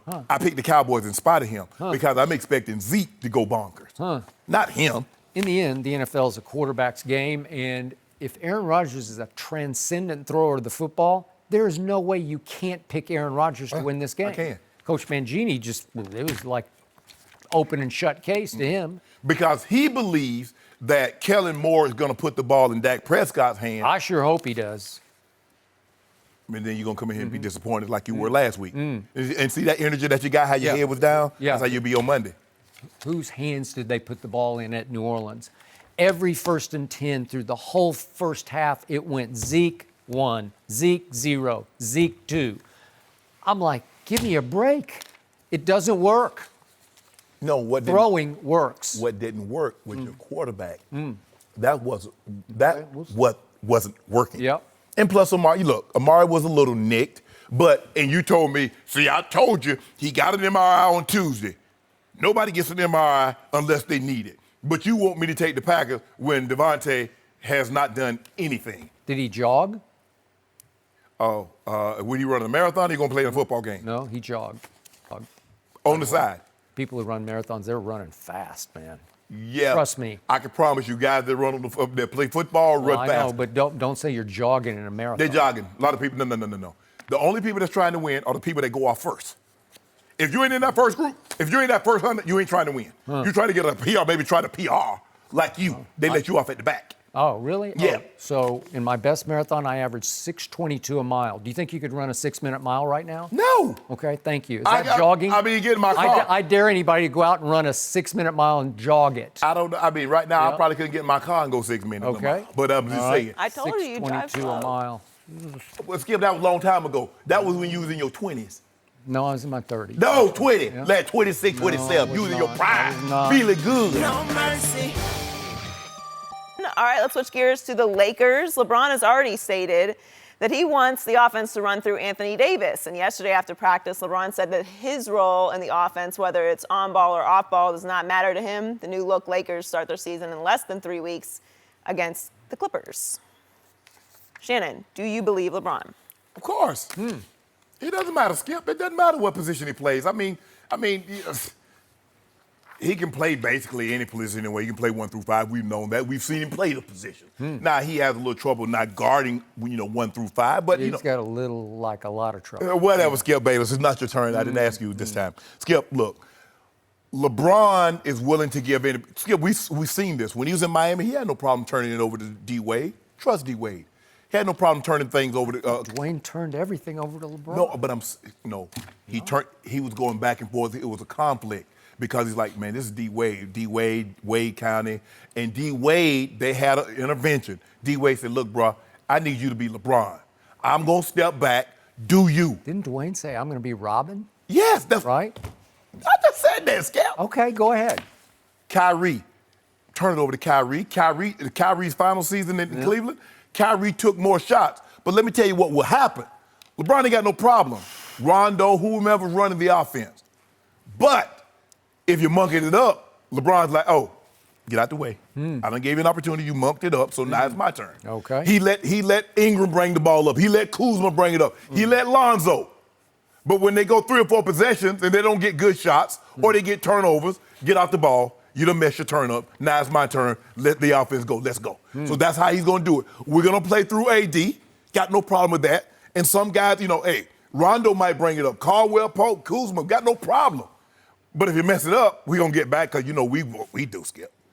We just one of the best point guards, even though we're 3, one of the best point guards in the game. So, look, I got no problem with that. LeBron is going to be LeBron, and we're going to win the chip.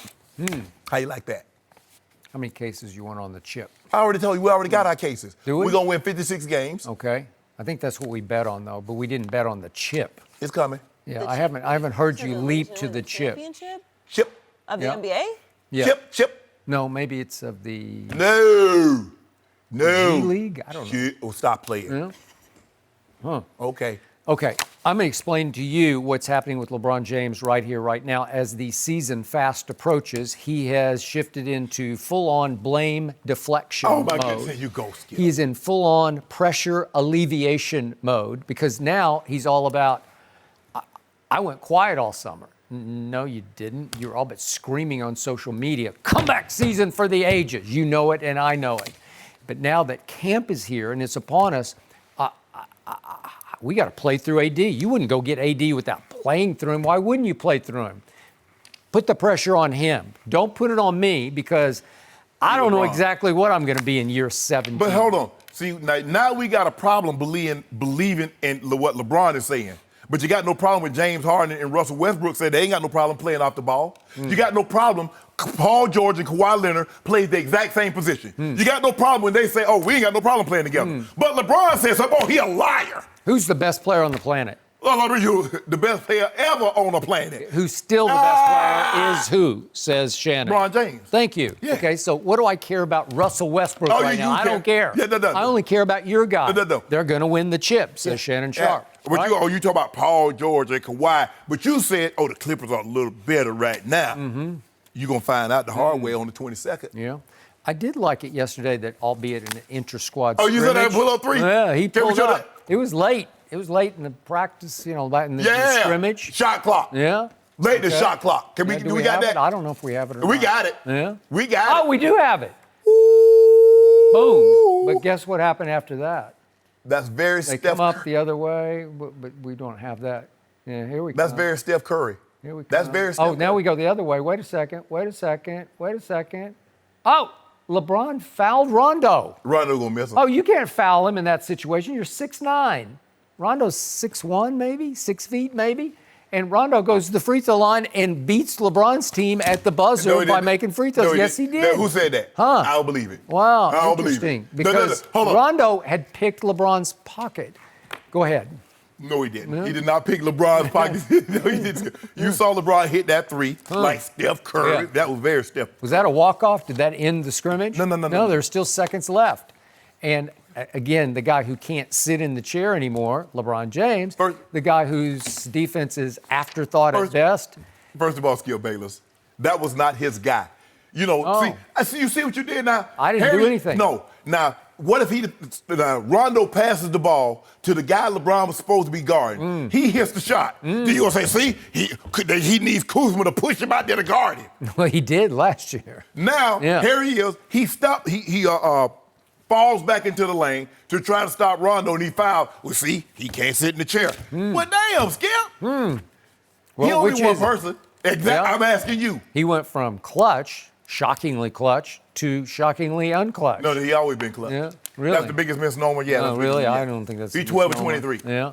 Boy, he's turned down a lot of late-game free throws by not driving, pulling up from 3. Now, he hit a lot of shots, especially in the playoffs. You remember what he did last year in Cleveland? Yeah. Hit them left and right. Buzzer beater. Who's the worst late game free throw shooter in NBA history? Who's the best clutch shooter in NBA history in the playoffs, making last-second shots? Michael Jordan. Yep. LeBron Thank James. you for bringing that up. I LeBron appreciate that James. very much. LeBron James. LeBron should be embracing the pressure, embracing the leadership role because Yeah, Shannon man. Sharpe continues to insist he's the best player on the planet. Yes. Well, I ain't lying. now you got a young player coming from New Orleans. He's never been on the stage before, and you got to give him a break. Don't heap all the Can he pressure on dance? his shoulder. Can he dance? Well, we're about to find out.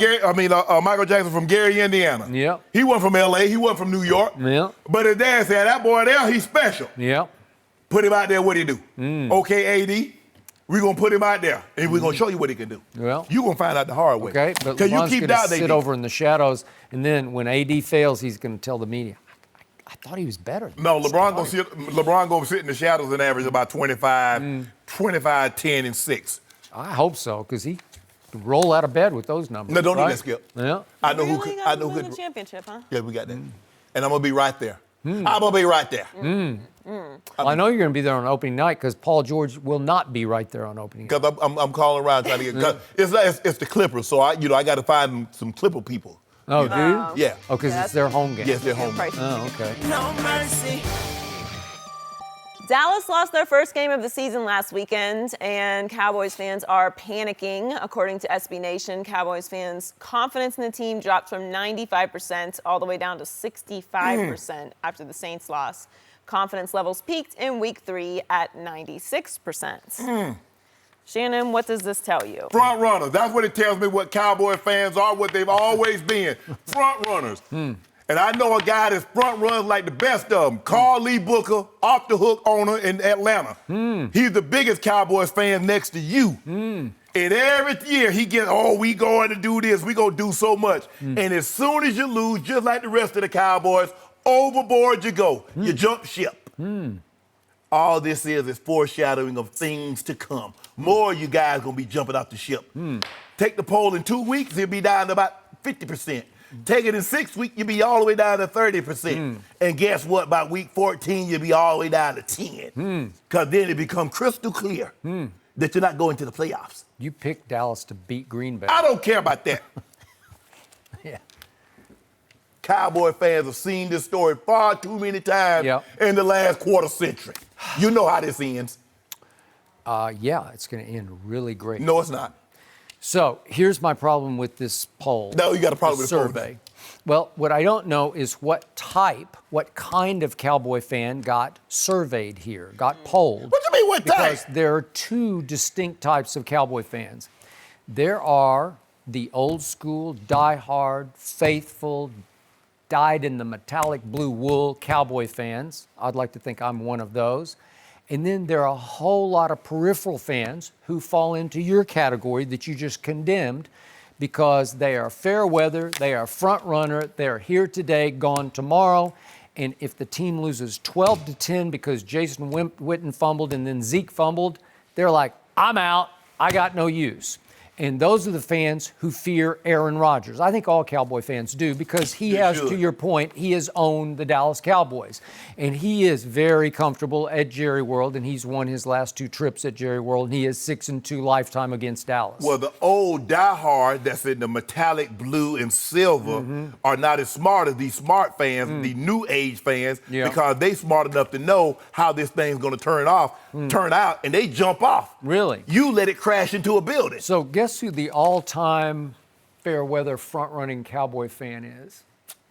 Could it be that guy who now plays for the Lakers, LeBron James? No. All-time front-runner Cowboy fan is LeBron James, born and raised in Akron, Ohio. So? But somehow he became a Cowboy and a Yankee fan? Yeah, I'm a Yankees Cowboy fan. and a Yankees fan, huh? How did that happen? Hold on. D, the security guard that works every morning, he's born in Brooklyn. Yep. Giants, he done bypassed the Giants and the Jets. Yep. He done lived right there down the road from Philly. 90 minutes away is Philly. Yep. 2 hours away is D.C. I mean, an hour and a half is D.C. Okay. So he bypassed all of them and come way southwest. He is a Cowboys fan. And you know what?